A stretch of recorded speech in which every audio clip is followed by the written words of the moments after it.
Conservatisme. Comme son nom l'indique, le conservatisme cherche à préserver les valeurs traditionnelles.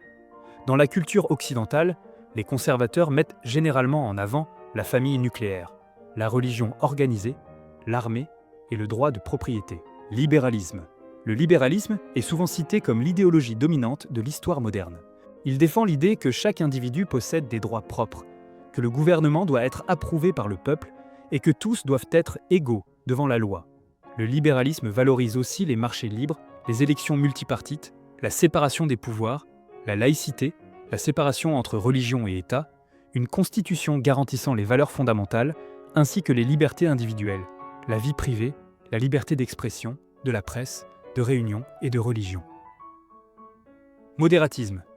Le modératisme cherche à rester dans ce qu'on appelle la fenêtre d'Overton, c'est-à-dire l'ensemble des politiques jugées acceptables par la majorité de la population. Dans la plupart des cas, les modérés sont apolitiques, ce qui signifie qu'ils ne s'intéressent pas vraiment à la politique, bien qu'ils en aient quelques notions de base. Capitalisme. Le capitalisme est un système économique basé sur la propriété privée des moyens de production et leur exploitation à des fins de profit. Ses caractéristiques principales sont la propriété privée, l'échange libre, la concurrence, la division du travail et la coopération sociale. Socialisme. Le socialisme regroupe de nombreuses variantes. C'est un terme parapluie. Dans son sens classique, il désigne une propriété collective des moyens de production, favorisant les coopératives ouvrières, l'autogestion démocratique et la démocratie au travail. Le socialisme moderne défend une gestion démocratique par les travailleurs, une forte taxation des plus riches et la nationalisation des secteurs clés. L'un de ses principes centraux est la propriété sociale. Syndicalisme. Le syndicalisme est un fils du socialisme.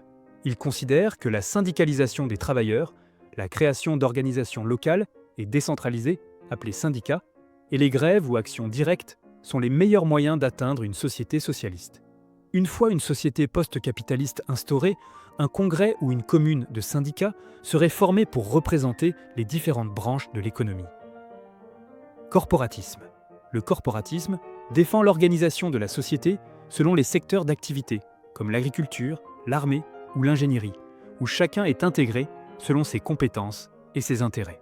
Il prône un système de régulation croisée, où travailleurs, employeurs et États négocient ensemble pour gérer l'économie de manière efficace et satisfaire toutes les parties. Libertarianisme. Le libertarianisme place la liberté individuelle au centre de tout.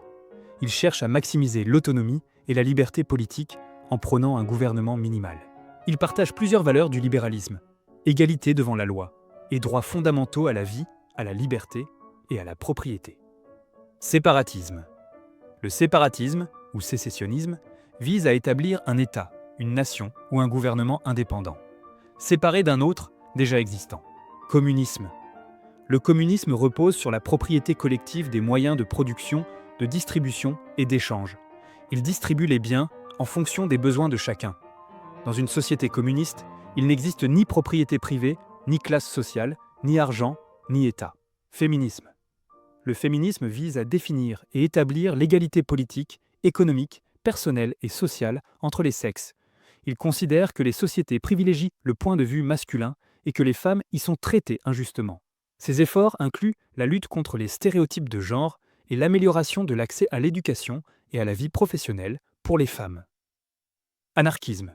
L'anarchisme est une idéologie qui prône une société sans dirigeants ni autorité constituée, centrée sur la liberté totale. Il propose de remplacer l'État par des associations libres et volontaires.